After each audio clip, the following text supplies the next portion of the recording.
To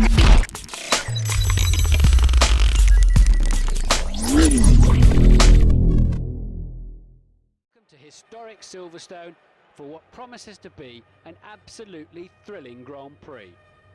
Silverstone is the home of British motor racing. It was also the location of the first ever Formula One World Championship race back in 1950.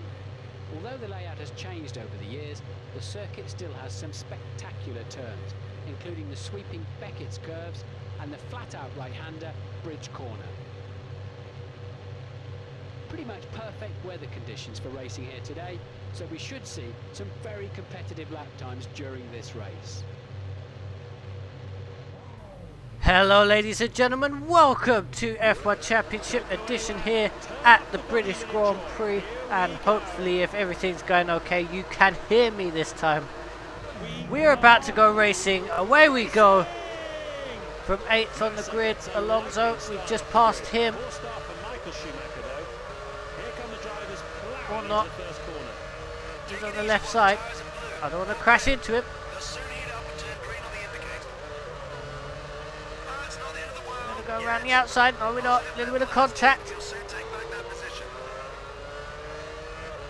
Trying to claim our authority on the team, but we get through. We're up into 7th.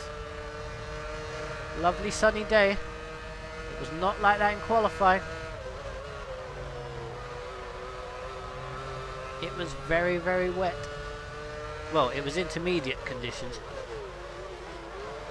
I like the conditions of the Austin American Grand Prix. Recording this on the Sunday that we should be having qualifying and the race. Qualifying at 2 o'clock, which is in a couple of hours, and then we've got the race scheduled. Have no idea if that's going to happen, but we'll see. I don't really know what to think of that, to be honest. We had yesterday free practice 3, which actually went ahead. Cars went out, but the fans, however, were locked out of the circuit. They weren't allowed in. Organisers saying that was for safety reasons. The first lap completed, the field looks like this. They didn't want people needlessly travelling out and getting caught in the thunderstorm. However, they went ahead with the session anyway. And then qualifying comes along. You let the fans in. Oh, a little bit of contact there with Button, I believe that was, and we get a penalty for that. Hopefully I don't forget what we were talking about. Yeah. Oh god. Don't hit the wall. But yeah, we went ahead with FP3 with no crowd because they weren't allowed in. Then for qualifying, when the rain was even heavier than it was in FP3, you actually let the crowd in. Sit them there for 2 to 3 hours and then say, oh sorry, we're gonna put qualifying onto tomorrow's schedule. Meaning that they sat out in the rain for no reason. As the drivers start their third lap, but hey, that's F1 for you. Michael Schumacher is in second. Third is Juan Pablo Montoya. Fourth is Trulli. Kimi Raikkonen. From the fact that I heard that they'd had red flagged the Porsche Super Cup race behind the safety car after half a lap, I would have thought it was obvious the qualifying wasn't actually going to happen. 1 whole second faster than the first sector.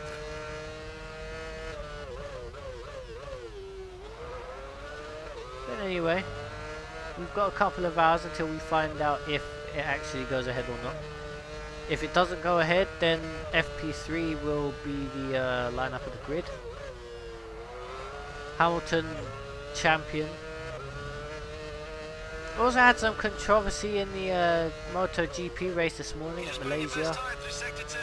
Valentino Rossi kicking Marquez off his bike.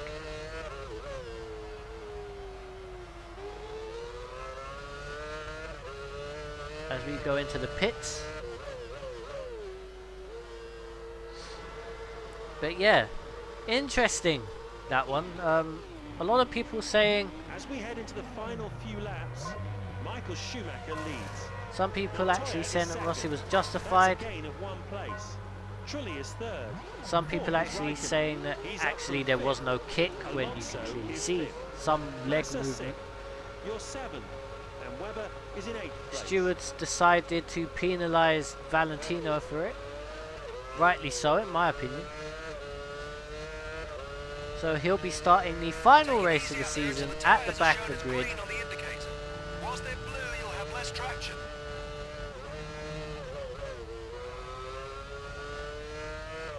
So he'll have to get, I believe he has to get second place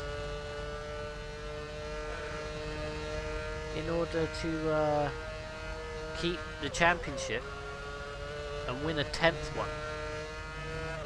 Seems to me he's been very, very, very paranoid given the fact that he's now trying to claim that Marquez is working with Lorenzo to give Lorenzo the championship. Not quite sure how he's gathered that. According to the car condition indicator, your tyres But, have reached yeah. a good heat and grip level should be pretty good. I believe his parting words at the post-race conference was something along Let's the see lines who the of top 8 drivers Marquez are. has won his Montoya battle, is first. I've lost the He's up champ. from second. He's cost me the Michael championship Schumacher or is in something second. along those lines. He was in the lead earlier. Trulli is third. Fourth is Raikkonen. Alonso Not is fifth. quite sure what's going on in sixth Rossi's is head, but Coulthard. a lot of Massa people is seventh. saying, you know, You're eighth. given this could be his last chance at a world championship, you get a bit irrational.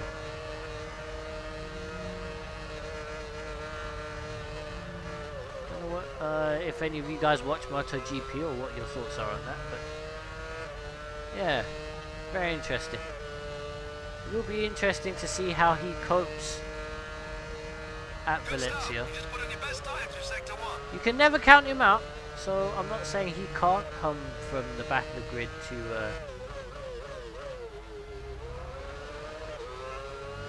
win a 10th world title, but we'll see. Got 2 weeks to wait for that. You've also had Formula E return at Beijing yesterday morning, because I'm completely cocking this race up. Yeah, that was a pretty decent race. Nelson Piquet retiring from the race as well, the champion. Massa in P1 has begun his last lap. It's been a very dominant performance all round from Ferrari. Everyone involved with the team must be ecstatic that they're running 1 and 2. Great last sector, the quickest you've So been it's through good to there. see that back. You're doing well, you've lowered the fastest lap time. I do actually wish more people would get behind it. I actually think Formula E is quite good, so this season Great time through sector 1, keep it going. should be very good.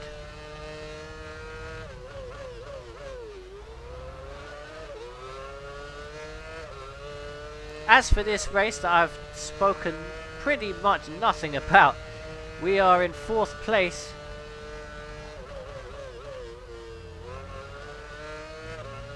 Which isn't ideal. Probably could have been on the podium if it were not for that incident with Button.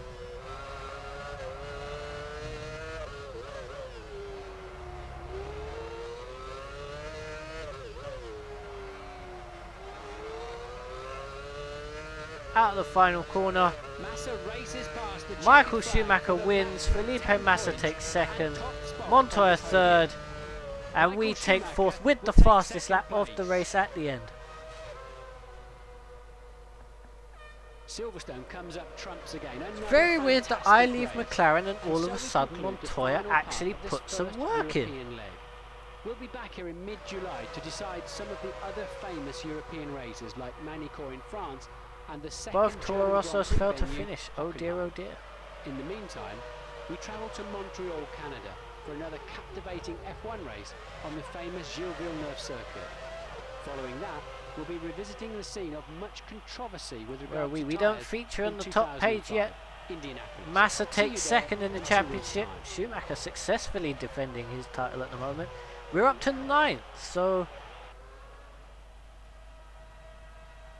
good job. 15 points. We're currently trailing Ferrari in the constructors. Hopefully we can win that as well this year, but you'll have to see if we can.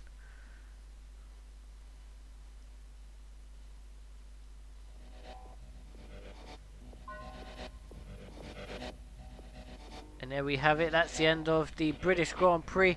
Next up is the team ability test. I'm going to cut past that because I don't think any of you guys would really want to see that. So the next race I do believe will be the Canadian Grand Prix, I think Martin Brundle said. So yeah, I hope you enjoyed this one. See you for the Canadian Grand Prix next time out.